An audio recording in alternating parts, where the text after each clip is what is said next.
So we're going to start up. We're going to set the table. Who are you? I am Karianne Spens-Hanna. I am an art therapist, and I work primarily in Detroit at a homeless and treatment center for addiction. I also work with youth and host events where people can come together and create and hold healing space for one another. Okay. What drew you to art therapy of all the different modalities? Well, I'm an artist myself, and growing up and having anxiety too, it was one of those things that I could do and always made me feel better, and it was always something that I wanted to get better at. I'm also a singer-songwriter, a musician, and I thought about doing music therapy, but I don't read music well or at all actually. So when I was researching in high school, and it was like, well, you have to be able to read music and know theory and all this stuff, I was like, it kind of turned me away from it a little bit. And I was afraid it was going to take the magic away of, creating music. But in that search, I found art therapy, and it was just like light bulb moment. Like, this is what I'm supposed to do. So, yeah. Okay. How does art therapy work, and when is it typically used? Is it like, okay, we've tried modality X, Y, and Z, and we haven't had any results, maybe we should try art therapy? Like, when does the decision come up, like, as part of the process? A lot of people do try art therapy if they've done other things and talk therapy doesn't work, or more traditional modalities. But we do work in conjunction with talk therapy too. So, like, at my job, we have a whole clinical team of therapists, and then I'm the art therapist. So we all work together and kind of reach people where they are on different levels. So yeah, it's more of like holistic and looking at the whole person, and like, how can we help this person with different modalities and treatment. Yeah. Okay. And what type of mediums do you usually use within art therapy in your office? Everything: painting, drawing, sculpture, jewelry. We even have leather working. So we make belts, wallets, keychains, pottery, pretty much anything that someone has an interest in. I try to be able to accommodate. Like the other day, I had a group of young guys, and they're kind of like a little hesitant to get involved into something. So I suggested wood burning, and they just jumped on and they got really into it. So I just try to observe behavior and know their interests and a little bit about them. And then I'll cater an art experience to hopefully engage them so that they can get into some type of like meditative flow state.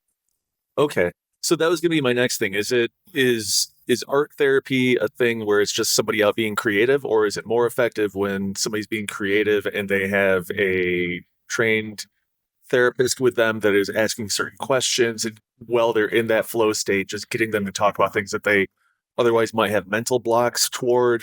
Or is that how that works, or is it something different? Do you just let somebody go off on their own and then you talk to them afterward? Yeah, it kind of depends on the situation. Sometimes people don't want to talk about what they make, and that is totally fine. I try to make it as safe as I can for them. So a lot of times, especially if someone's gone through trauma, there aren't words to express what they've gone through.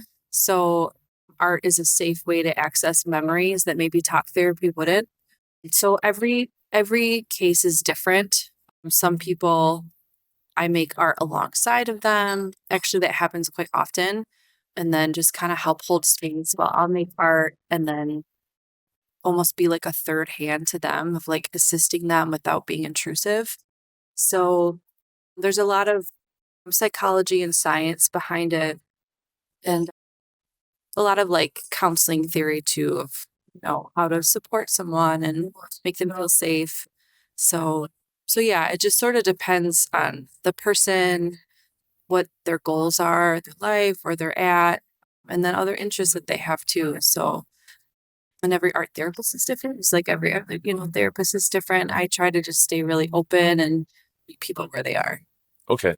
Yeah, I've done one formal art therapy session before, and the exercise was, it had a big sheet of construction paper, folded it in half. The idea was to draw a version, or the version of yourself that you see on one side, and then the version, or how you look, or how you think other people's perceive you on the other side. I still can't really tell the difference between the two. I'm wearing different colored shirts in each one, but like that's kind of about it. But it was helpful. Like as I was doing this, I was talking with a therapist. I can't recall right offhand what we were talking about, but it was nice because it was that distraction thing, right? It's like your hands and your mind are occupied with something else. Therefore, you're more open to talk about things. And it's because it feels like there's less pressure at that point because nobody's looking at. Right. And you don't have to be an artist to participate either, which is nice. I always think like everyone has creative potential. So just giving people art supplies and a chance to create and play is so important. And like I think maybe that experiential probably wasn't exactly what you needed. And sometimes that happens, like they don't always land, but maybe years later can be like, oh, I see this in a different light now. And even when I make art as an artist, just outside of art therapy, like years later, I'll look back on something and then I'll realize it was telling me something that I didn't realize at the time. So yeah, it's a lot of self-reflection and it's like not about always about the product at the end, but more so about the process of creating and what you learn about yourself through that journey.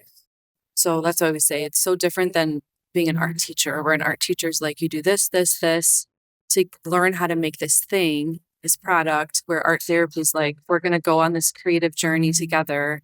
I'm going to help assist you, be there and support you. And then maybe it doesn't finish at all, or it takes a completely different direction and that's all okay.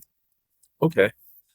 Yeah, because for me, creativity's been a part of my life forever. Mhm. My mom read to me every night while I was in the womb, and I have always been very advanced at writing, like from a young age. The story is I was speaking full sentences when I was 3. Wow. I read like the first adult novel I read was Jaws, and I was in 2nd grade, and then it was Jurassic Park, and then it was like all of these huge adult novels. Like I skipped over youth fiction entirely. Wow. Writing has always been really easy for me, and writing ended up saving me from a dead end job and a dead end career. Mhm. And I'm so grateful for that and the freedoms and the things it has provided me. Writing as a job is incredibly difficult, though, especially I was a freelance reporter for 11 years Yeah. and I could never guarantee when a paycheck was coming in. Yeah. And I got to think that, like, with that, also not having health insurance, not having access to therapy, to medications, things like that, that the the complete creative freedom I had as a reporter and as a writer really worked to help with the anxiety I was feeling at the time, not knowing what was coming next ever. And I think that's really the only way I lasted as long as I did. But it reached a point where it's like I hit I couldn't do anymore. My Yeah. mental health took such a toll that I just couldn't do it. And it was taking the fun out of something I loved doing. And that really was hard. Yeah. But it was helpful. And it still is. Like writing is how I process my thoughts, whether it's journaling and or it's photography. If I'm having a bad day, I go outside. Like there was one day a couple years ago, I was told that my contract at the agency I was working at was not going to be renewed. Instead of sitting at home stewing in that and being anxious and feeling like, oh my God, what am I going to do? I went out with my camera. I went down to Eastern Market and it wasn't busy at all. It was like a Tuesday afternoon, but the light was nice. It was golden hour. And I was able to take something in that negative space I was in and create something incredibly positive. And Yes.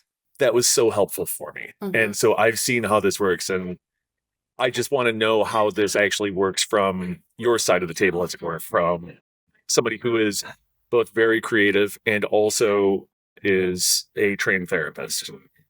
So kind of like what you just said when you went into Eastern Market, had a lot going on in your head, and then you did something with it, you created. What that does is you're externalizing your internal environment. So you're taking what's in your head and you're creating something with it. So it's really, really powerful because it gives someone their power and a sense of control to create something that it's just kind of like ruminating after a while. And I think it's fun for me when I see people get surprised by what they make and they feel like this relief, and I can just see it in their faces a lot of time. Yeah, and so there's a lot that goes into that. But really, I mean, I think human beings have been creating forever. That's like what differentiates our species is we have this ability to make these inanimate objects special and give meaning to them. So it goes back to something that's really part of our DNA and this beautiful thing that makes us human. So it's as complex as it is in our brain of like what happens with like the dopamine and the cortisol and like all the levels and all the brain firing that's happening. It really is like just a true part of what makes us breathe and live as humans. So I try to remind people of that too. Like, this is you are a creative person, and this is your right to create, and you deserve to create and, live this happy life and healthy life. So yeah, I don't know if that answered your question. No, it does. It does. Like I love just hearing about how this stuff works and why things work the way they Yeah. do. It helps me understand it because that way it's like, oh, I know that I can I can pull these tools out of the toolbox Yeah. because I know what they're used for and I know what the end result is going to Yeah. And I think with like on a technical standpoint, so I mentioned earlier when you get into a flow state, it has very similar effects on the brain as meditation. So when you're focused on one thing at a time, you're not trying to multitask, and the task is not too easy and not too hard. It's just a little bit out of reach, and it keeps you focused on it and mindful and present in the moment, and you lose track of time. You kind of settle all those other worries on the outside kind of drift away. You're in a flow state. And so that's always my goal with people is to get them into a flow state so that they can like just focus on what's in front of them and not worry so much about all the external stuff. So yeah, and there's a little cool chart that explains like that not being too challenged, not being too, it's not too easy. And you're kind of like right in the middle. Intense flow. Yeah, there was this article that I was working on, and it was for a local entertainment magazine. And I had done all of the research, I'd done all of the interviews and everything. AI transcripts were not a thing at the time. So I had to transcribe all of these interviews by hand. My deadline was the next day. I had to work at my day job at 8 a.m. I sat down in my desk chair at my parents' house at 9 p.m. and I was so anxious. I was nauseous. I was like, oh my God, what am I going to do? Like this is the centerpiece story for this tomorrow. Like this is a gun to my head deadline. I have to get this done. And I just sat down and I just started working. The next thing I knew, I look up at the corner of my computer screen. I look at the clock. It's like 3 o'clock in the morning, and I've got 1,700 words down, and the draft is completely written. And I was like, Yeah. "Oh my God, where'd that come from?" That's a It was perfect just, example. yeah, yeah. And so you were talking about meditation, and one of the benefits of meditation is that it strengthens the prefrontal cortex, which is the fight or flight response thing in your brain that really it's what signals danger. What does creativity do to the brain on a neurological standpoint? hmm So yes, the prefrontal cortex like helps us problem solve. It's a critical thinking area. So when you're making art, you aren't just like moving color around. You're working with images. You are working with physical materials. You're touching things, so it's fairly tactile. So it's engaging that part of the brain. And you're problem solving. So there are things that go into it where it engages the whole brain. So it's not like right brained or left brained. Both sides between that corpus callosum, it's communicating. So you're actually firing on both sides. And you're having like a full body experience. So if you can incorporate movement into that, which you're usually moving anyways, then it can incorporate that part of the brain. And then if you're a writer, or at the end, if you reflect on it and write, then you can give meaning or not meaning, but like words to your experience, which engages that part of your brain. So you can kind of like jump around to different parts. And ultimately what happens is like, so it's called myelination when your brain, it's kind of like when you're walking down a path and you take that same path all the time. So it gets really padded down. When we have the same thought patterns, the myelin sheath around the neurons gets really thick. So like we just naturally go to those thoughts. So like if someone's really anxious and they have like negative self-thought or talk, then they can just kind of like slip into that same track. So doing new things, engaging our bodies in new ways and making art helps to create new neural pathways and new circuitry in the brain so that it strengthens and it increases the neuroplasticity of what we're doing. Okay. Yeah. Okay. Yeah, and like if I'm out and I can just get in that flow state, it doesn't necessarily mean I've got my headphones in. It just means that I'm out and I'm just connected. Sometimes I just want to be out. I want to hear what's around me too, because it gives me clues as to where to look. Yeah. And instead of me being distracted, right? Like I'm not doom scrolling on my phone. I'm not just standing, leaning up against like a signpost, like waiting for the light to change. I'm observing everything around me, right? Like I feel far more connected at that point because I am just an active part of this scene that's happening. And it's, if I'm feeling particularly anxious and I don't want to talk to people that day, it's a really nice way to still be social, Yeah. but not have to be like driving things forward myself, interacting with people. But on the other side, if I'm feeling like I'm in a really good mood, I am much more apt to go up and just ask people to take their photo. Yeah. I'm a lot more smiley, right? Whereas if I'm anxious, I'm just trying to just sit around on the perimeter of the room. Like I'm a big guy, I'm 6'4". I can make myself small, Mhm. right? It's not my favorite thing, but sometimes it just happens, and it allows me just, I like to observe, and that comes back to the journalism aspect of it. Yeah. So, like there are times where I don't want to have to do anything. I don't want to have to be an active participant. I just want to watch how things play out. Yeah. I think there's a lot of beauty to just sitting back and observing. You know, we often think we have to constantly be taking action, but just observation and that mindfulness and still being really present with all your senses is really powerful and in itself anxiety reducing. So, Yeah. Yeah, if I'm able to spend more time being creative, like I can feel on the weekends, if I forget to take my anxiety meds in the morning, I won't remember until like 6 o'clock. It's like, oh, I've gotten through the entire day without them. I yeah. was like, this has been great. Like nothing's been bothering me. And it's really nice. And those, that really helps because like I'm just, whether I'm just cleaning up my house or I'm doing something or I'm spending a day sitting at my computer because it's rainy out and nasty and I'm editing photos, like it helps a lot. Mhm. Absolutely. So yeah, like I said, I found this helps with social anxiety and the way that it's really, it helps me reconnect with those around me. Yeah. Is that something that's universal, or do you see that sometimes people, if they're more anxious, they're more likely to stay more closed off, or is there growth, is there movement toward that as they start embracing their creativity, or no? I think I come from the mindset that like our brain is always trying to heal. So we're constantly trying to like build new connections and part of that is building these social supports. So at my full-time job, I work with a house of about 60 clients. So I'll do small groups of like 3 or 4, but then I'll do full house groups of 60 people.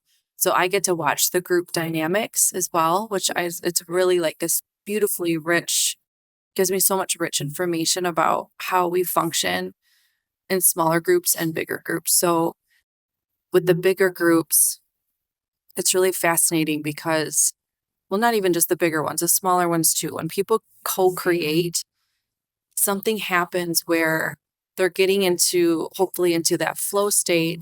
But when you're doing it with people, it increases your ability to engage and it creates this like camaraderie that I don't really see with a lot of other modalities because sometimes you can just kind of get in your head, you could do, worksheets or whatever, but something about creating as a whole, especially when they're sharing their artwork at the end, they'll cheer each other on, and shy people will get up sometimes and share something and they'll encourage each other. And a lot of that depends on who's in the group.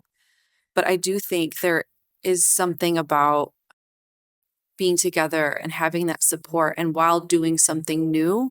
So yeah, I do think it can get better and that anxiety can lessen when you practice doing new things and have the support of people around you. And yeah, I went to a party at my buddy's house once. He hosted is basically an art party. He laid out this huge tarp in the driveway, got some canvases, he had a bunch of old paint, and like people were doing splatter paint with that. I was inside editing photos. There were people that were drawing and sketching. And it was great. Like that collective thing, like we weren't necessarily talking to one another, right? But like just being in that collective space. It's almost like church at that point, right? Like you're doing something, everybody's doing the same thing, but they're doing it in their own way. And it's this collective feeling. Or going to a concert, right? Like you can feel the energy around you. Yeah, it's community. It's community art making for sure. I've gotten to like do some pretty cool art residencies, and one of the things I did at one of them was do that, have art parties and just like fill the tape with magazines or found objects and then just see what happens and see who shows up. And it's pretty cool. Yeah. Yeah. So let's talk about the vagus nerve, specifically its connection to anxiety and how it's impacted by creativity. And then also, we got to set the table for this too. What is the vagus nerve and how does this feed into our conversation today? Yeah. So the vagus nerve is, I believe, the biggest nerve in the body. It goes behind the sternocleidomastoid. So one thing to do to stimulate it is to just massage the back of your neck. That can kind of help with anxiety and stimulating it. But essentially what happens is when we go into fight or flight, so there's different levels of it. There's the ventral, there's the sympathetic, and then there's dorsal. So dorsal is like complete shutdown. I'm so anxious. I'm in like fetal position. I can't function. Ventral is when you go through the stages throughout the day naturally and you can like weave around it. It's like with those moments we're talking about when you're feel comfortable and social and can engage without feeling anxiety. So when people go through a trauma or if they're dealing with mental health stuff, a lot of times they'll kind of get stuck in like a sympathetic state or slipping into that dorsal. So, and ultimately what happens too is like that nerve is attached to different organs of the body. So like the rest and digest thing is so true because if you're stressed, your body literally just slows down all the systems. So it's not going to process food the same or digest. So being able to pull yourself out and engage and be functional, it's really helpful for your body to function properly. Okay. And let's talk a little bit more about the way that it's impacted by creativity. What happens? So I think that, when you're sitting, you're making work, whether it's taking photos or writing or even gardening, being outside, cooking, there's lots of different forms. You are engaging your brain in a way that feels soothing and you're getting into a flow state. So you are activating that nerve that sends the messages through different parts of your body to know that you're safe.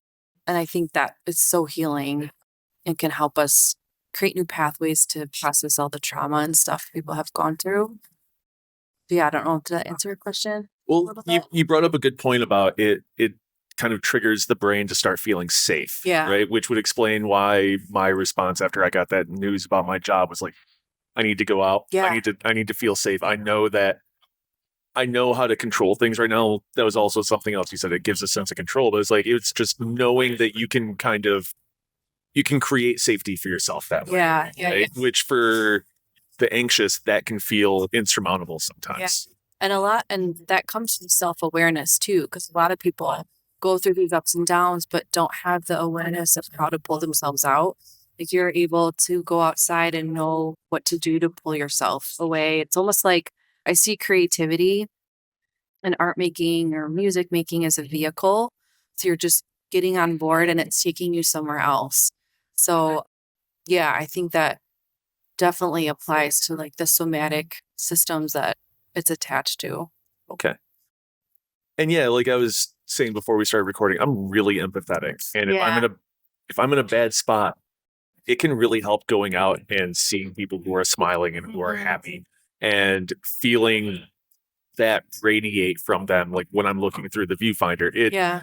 it is, it's another one of those, it feels like it's a cheat code in my back pocket, right? Mhm. Like sometimes I don't feel like leaving the house. There were plenty of times when I was severely anxious that I would just get completely ready to go, but I couldn't bring myself to leave because it was like, oh God, it's going to cost me money as soon as I walk out the door. Yeah. Oh no, like it's just too hard to leave.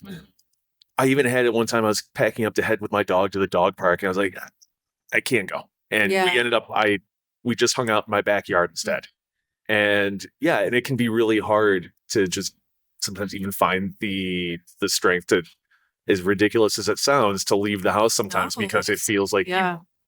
at least at home, you're in control, Yeah, right? absolutely. Yep, for sure. Well, there's a some theories about empathy and mirror neurons, which I've read some studies recently, and they're like some people are kind of debunking it, but I find it kind of poetic that so they're saying we have mirror neurons in our brain. So if your brain is lighting up a certain way, just by being in your presence, my brain will do the same. Yeah. So we're kind of like mirroring each other. And I think that kind of like what you're saying, if you're seeing someone smiling, it's like making you light up too. So people that are really empathetic, because I am too, I Yeah. totally get that. But we have really active mirror neurons. So it's kind of like social attunement in a way, Yeah. or like social intelligence that we can feel what other people are feeling to the detriment of ourselves sometimes. But it's kind of cool when you think about it that, and some people have no empathy at all. And then that creates a whole lot of issues on the other side. But yeah. Yeah. Yeah. And I think like some of it is because there was a rough household that I grew up in, right? And I had to be like hyper aware Mhm. of my my parents' emotions and mood swings, Yeah. right? And it was like just hearing if my dad's breathing would change a certain way, it's like, oh fuck. Mm-hmm. Right? Like Yep. all these little things is like, and now just seeing that the different ways that it is kind of manifested just out of that really dark, terrible spot. Now seeing the ways that it's actually beneficial Yeah. and it can help me, but like it's still it hinders as well. Oh, yeah. Like it Absolutely. there's a story that I was writing about a band that's from the metro area here, and their lead singer died of an accidental heroin overdose. And like I spent 10 hours talking to the band about it, and then the next 2.5 weeks reading through the transcripts and assembling the story. And it was really hard. Yeah. Like yeah, it's never really been that hard for me to write something. And I was like, good God, right? Like it was a bad mental space to be in. Yeah. I'm glad that I did it, but it was still like, it was something that I didn't anticipate. And it was my empathy was a double-edged sword there. Yeah, for sure. I could see that as a therapist too. Yeah. Kind of have to Yeah, exactly. compartmentalize a little bit. Like, all right, my body's giving me some feedback. I need to like set it aside so I can be present with this person in front of me, and then I'll unpack that later. So we talked about the neuroplasticity in the brain that is fostered by creativity. What are some of the other ways that the brain reacts when you're doing creative stuff? Like it isn't just the dopamine hit that we Mhm. talked about. Like what are some of the other ways that just the brain kind of like compensates or reacts to creativity? Well, I know that it can help reduce heart rate. So that will have like a direct impact on the brain too, because it creates like a calmer sense. The breath can slow down. So I also do sound therapy. I have like a set of sound bowls, and I've been for the last year bringing that into the treatment center and facilitating sound baths. Partly because I love it. I think it's really powerful, and also I feel like that population doesn't always have access to things like that. So I'm just really passionate about giving them this like amazing retreat experience that they may not have experienced. So what I noticed with that and with art making is that, and with massage therapy too, actually, is people will come in with their stuff. It might be jittery, like tappy, or you know, I can just tell that their thoughts are racing just by their behavior, and then they start to kind of like slow down, and then they kind of slip into this like parasympathetic, where their bodies are just really relaxed. So we have this joke that in the sound bath that the snoring is part of the sound bath, that these like waves of deep breaths, and people always fall asleep. It is fascinating. So I see that with not the snoring and the sleeping with art therapy, but on like a not as dramatic scale, that people will slip into like parasympathetic where they're just their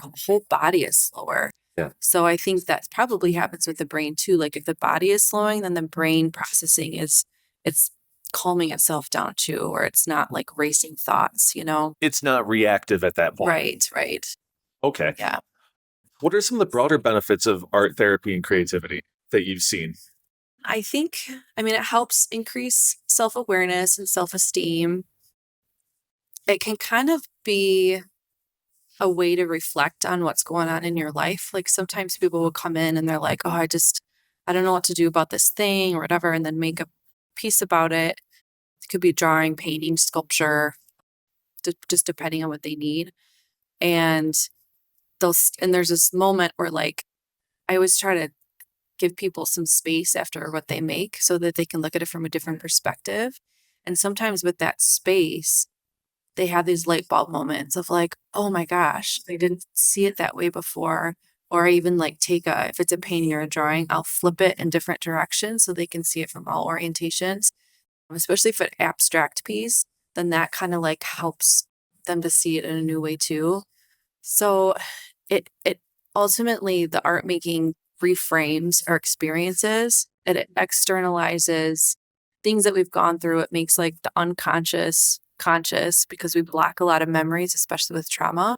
So you're bringing it to the surface in a safe way, and then you're giving people an opportunity to process that out, and then have like a remnant of this kind of like a visual record of the experience. It's really beautiful, and I like to have people date it too. Some art therapists are like, do not throw any art away. It's important. Respect the art, which I totally understand. I also know sometimes when people make things and it's really hard to look at or it's too painful, how cathartic it can be to rip that up or burn it or throw it away. So that doesn't happen that often, but sometimes I'm like, it's necessary if they don't want it to exist anymore. Yeah, that was a beautiful explanation. Thanks.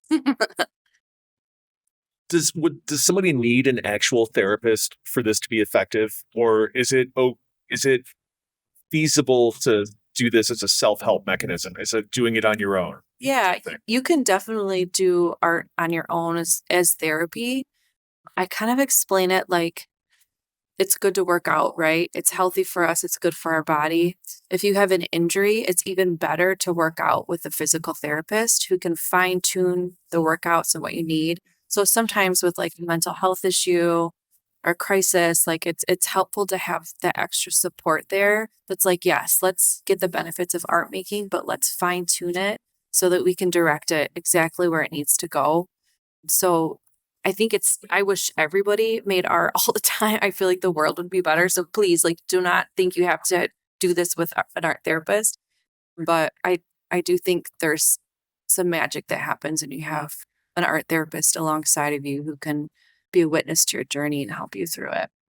Yeah, the outside perspective, right? Mhm. Because the hardest thing for a creative person, at least in my experience, is seeing past themselves, Yeah. right? Because I can, I'm so familiar with the things that I make that I can't take that step back Hmm. and pick up these broader themes until I have distance, right? Yeah. Like, and sometimes it's like 5 to 7 years, if not longer. And it's like, oh yeah, the light bulb goes off. It's like, Exactly. right. So it sounds like what you're saying is that an art therapist can kind of help you see some of those things sooner than you might on your own.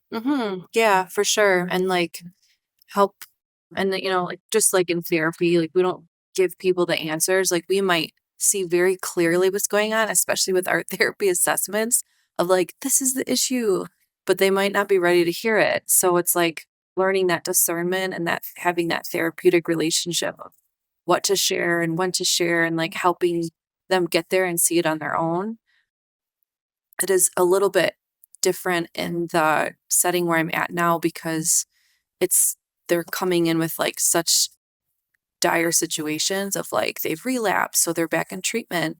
So we're trying to stabilize them and not, I don't want to dig up a lot of trauma stuff while they're there because they're only so the treatment centers, they used to be 90 days was residential, but with state cuts and funding and all that stuff, it's now 29 days. So it's a lot less. Like, and they're detoxing for the first 14. So they're very foggy. And then the last 2 weeks, you're like, all right, well, now we're going to dig in. So I try to be very gentle with that. But I also know from experience that sometimes if you don't say what you need to say, they could be gone. You could, you miss those opportunities. So there's a lot of like, and a lot of it comes from just trusting your intuition of like, if something is like telling my gut that I need to say this to this person, I usually trust it. But but yeah, it's definitely a dance of like, you know, what to share and when to share, and each person's different. It comes with their whole, inner environment. So Do you see, I guess, what are the more common things that you see if somebody they're they're at the Mariner's house, right? And they're doing art therapy with you. Do you see any common themes among the patients that you work with as a whole, or is it different all the time? Do you see different things represented? How do you see those coming back, and how do you see them represented in the art? I would say probably the most common thing that I see between all of them is trauma, and they've turned to substances as to treat the symptom of what they have. So the substance use itself is, obviously causes an issue, it's dangerous, but treating the root of where that came from is even more important. So, and I would say everybody that comes through has been through something hard, even if the trauma just comes from their homelessness, that's traumatic in itself. Yeah. But a lot of times it comes from childhood stuff, and maybe it's blocked and they don't even know what it is because substance use started so early. And with substances too, like depending on what they're using, it cakes that prefrontal cortex. So even with marijuana, it cakes it. So those neurotransmitters can't communicate as effectively. So that's a beautiful thing with art too, is it's kind of like helping the brain heal and build up more neuroplasticity so that new connections can be made. Okay. Yeah. Okay. Yeah, and what I found with my photography, and even going back and reading some of the articles that I had written, is there was a lot of stuff I was just saying that I didn't even realize, right? Yeah. Or it would just come up during an interview. I was talking to somebody, and one of the things, I was interviewing somebody, and we were talking how we got on the subject, but I was like, yeah, I don't know what retirement looks like for me. Like, I was just being completely honest with him. Just, it's like, I couldn't tell you what the context of that was that came up in the interview. Like, we went off on a tangent. It was something not even related to that whatsoever, right? Yeah. And then, or just seeing little things pop up here and there, like a certain turn of phrase would pop up, and it's like, or if I had a bad day at work, Yeah. the first line of a sentence or the first line of an article would be like, you know what, sometimes you just need to see a cat or something like that, right? It's like, because it's in that moment, it's like, God, I just wish I could just cuddle an animal right now, Yeah. but I can't. So I'm just going to write about it so I can Yeah. think about it while it's happening. Oh, I love that. That's fun.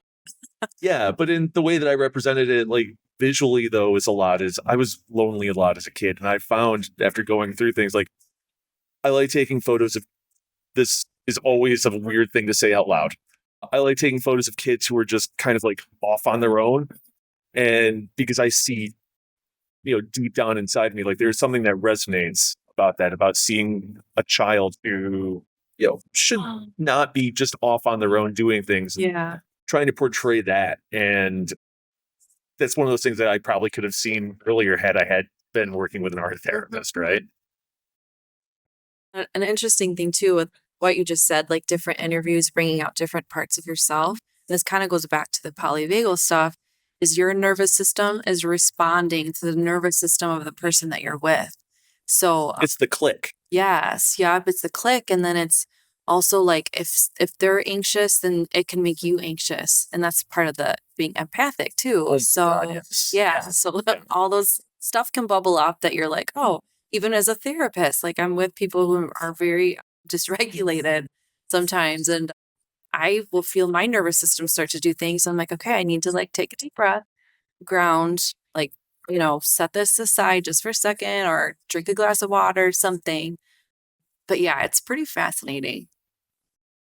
What are some ways for people to use creativity to help them with social anxiety that you've seen? I mean, I love what you're doing, going out and taking pictures and being with people still. It depends on the mediums that they're drawn to. There's a thing called the expressive therapies continuum. It was developed by Lisa Hines, and ultimately it's the levels of our cognition, our information processing that relates to art media. So someone that might want more control is going to work with a more controlled material. So they might be like graphite pencil. I don't want to do anything with paint, just graphite. Somebody that works with more fluid, like watercolors, finger paint is like the whole other end of the spectrum.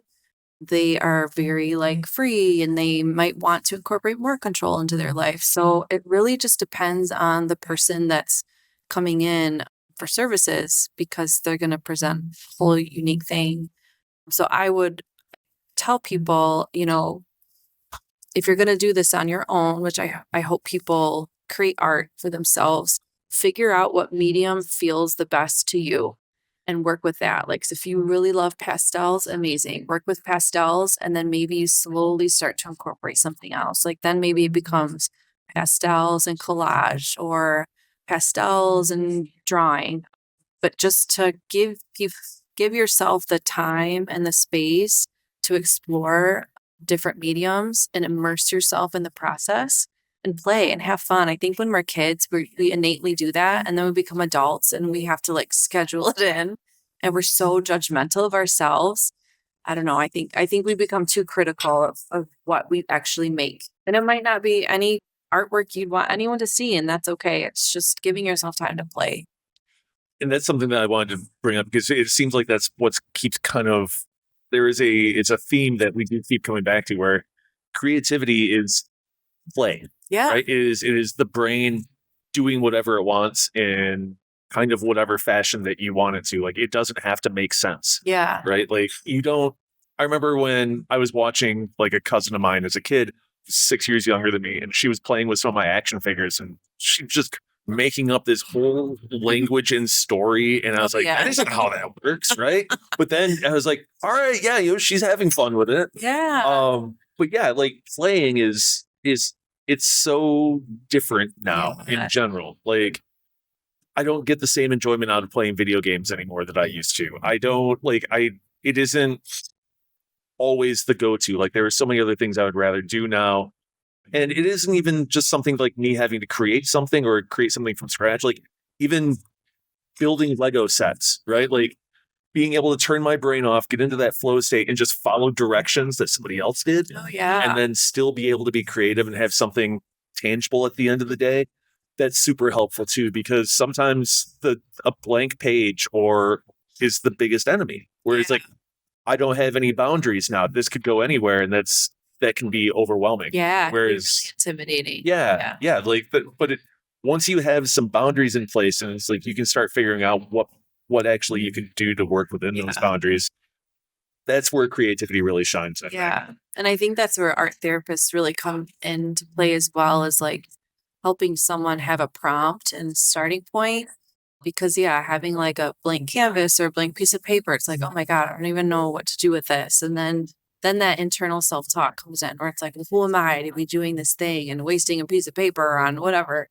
So an art therapist can kind of help with that. And I think too, like along with the sense of play, to have a sense of awe and wonder and curiosity about what it is to be alive and exploring that through making art is really something that I always lean into that and try to get people curious about themselves and not from a judgment perspective of, well, I'm not a good person because I did this, but more like, okay, well, what happened to you so that led you to make those decisions or, but yeah, curiosity, I think is like the underpinning a lot of it too.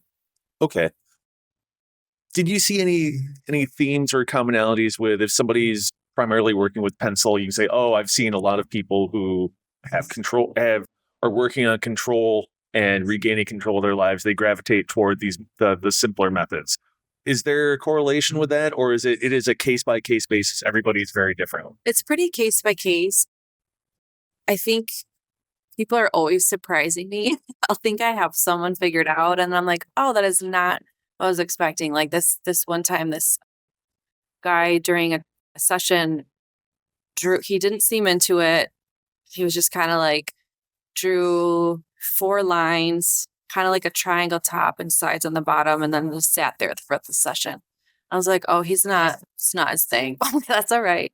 So like this was in a group, and we go around and we share, and he gets to him and he's like, I drew a house because I don't own a house. I'm homeless. And this shape means so much to me. These 4 simple things. And this isn't exactly how he said it, Yeah. but that moment. And I've had so many moments like that where I'm just so humbled by someone's depth and ability to create. But it really reminds us that like we have no idea all the complexities that go on with someone, and we're constantly learning. And so I try to stay as open as I can to people. Like they might draw with pencil because that was like what was closest, it could be something like that, or that's where it helps to get to know them a little bit better. And then you're like, okay, I'm seeing these patterns of behavior, and like this might make sense that you'd gravitate towards this. Or even like work history, like people that come in and have had experience with construction or carpentry, and we're making a leather belt and they're like measuring it out to a T and really marking it up. I'm like, okay, you are a builder, right? So you can see people's experiences coming into their life and kind of creating what it's like, you know what I mean? Yeah, it's pretty fascinating. Yeah. And it's just like you mentioned the thing about, I was like, you saw the builder who was being very meticulous with everything he was doing with making a belt, right? Mhm. Like I'm sure that all of the holes in that belt were evenly spaced. Mhm. They were appropriately spaced. He used the right size punch to get through the Yep. leather, right? And that belt was going to hold up somebody's pants for many years to come. Oh yeah. Yep.